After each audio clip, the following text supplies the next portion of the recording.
Assalamualaikum warahmatullahi wabarakatuh. Alhamdulillahirabbil alamin.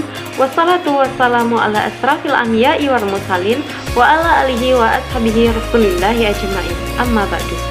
Pertama sekali marilah kita ucapkan puji beserta syukur atas kehadirat Allah Subhanahu wa taala, di mana Ia telah memberikan rahmat dan karunia-Nya kepada kita semua sehingga kita bisa mereview jurnal pada hari ini yang telah dikirimkan oleh ibu dosen kita.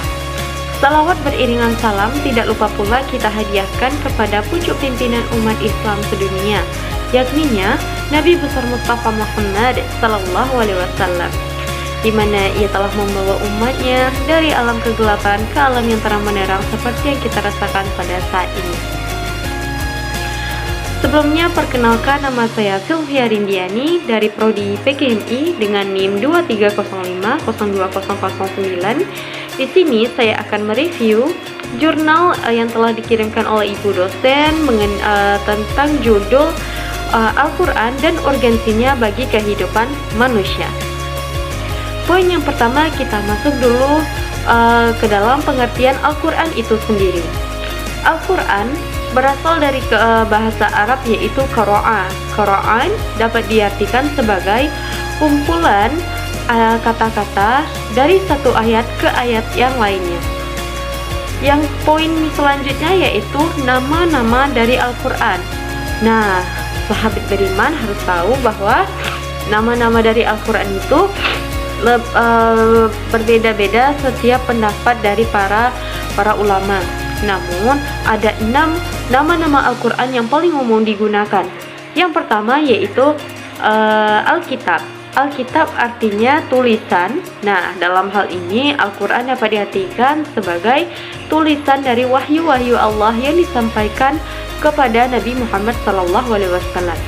Yang kedua yaitu Al-Furqan. Al-Furqan artinya yaitu pemisah.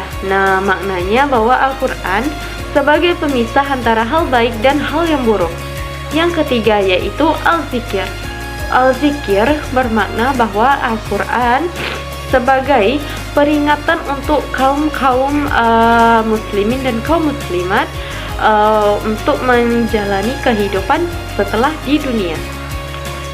Yang selanjutnya yaitu Al-Huda. Al-Huda artinya yaitu Al-Quran sebagai petunjuk untuk kehidupan dunia dan akhirat. Dan yang kelima yaitu Asy-Syifa. Asy-Syifa dapat diartikan sebagai obat atau penawar bagi keresahan hati kita. Yang keenam yaitu Al-Quran sebagai An-Nur atau cahaya. Nah, bagi orang-orang yang beriman, Al-Quran ini bisa dijadikan sebagai An-Nur bagi kalbunya atau bagi hatinya. Poin yang selanjutnya yaitu jaminan hidup apabila kita berpedoman terhadap Al-Quran.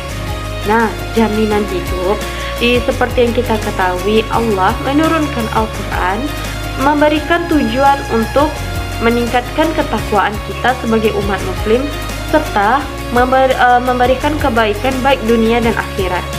Al-Quran memberikan kita petunjuk agar kita tidak berada di jalan yang sesat. Al-Quran juga mengatur hubungan kita dengan Allah, hubungan manusia dengan manusia, dan hubungan manusia dengan alam semesta. Poin yang keempat yaitu fungsi Al-Quran. Nah, fungsi Al-Quran itu ada 5.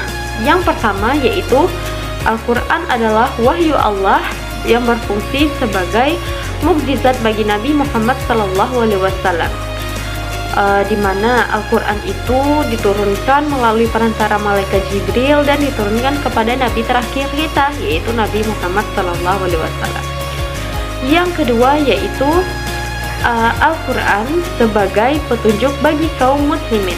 Nah, sahabat beriman harus tahu kalau bagi kaum muslimin itu sebagai petunjuk yang telah diberikan oleh Yang Maha Kuasa, Sang Pencipta manusia, langit dan bumi dan seisinya. Yang ketiga yaitu Al-Quran sebagai korektor. Nah, Al-Quran sebagai korektor bermakna bahwa Al-Quran itu sendiri mereview bahwa kitab Injil, kitab Zabur, itu tuh tidak sesuai dengan ajaran-ajaran Islam gitu. Walaupun yang menurunkan adalah yaitu Allah Subhanahu wa taala. Yang keempat yaitu Al-Quran sebagai wali dari kitab-kitab sebelumnya atau Al-Mukhalimah. Dan yang kelima yaitu Al-Quran sebagai keputusan dari sengketa manusia. Nah, di sini sahabat beriman perlu tahu bahwa Al-Quran sangat relevan sampai waktu-waktu kapanpun dan dimanapun kita berada.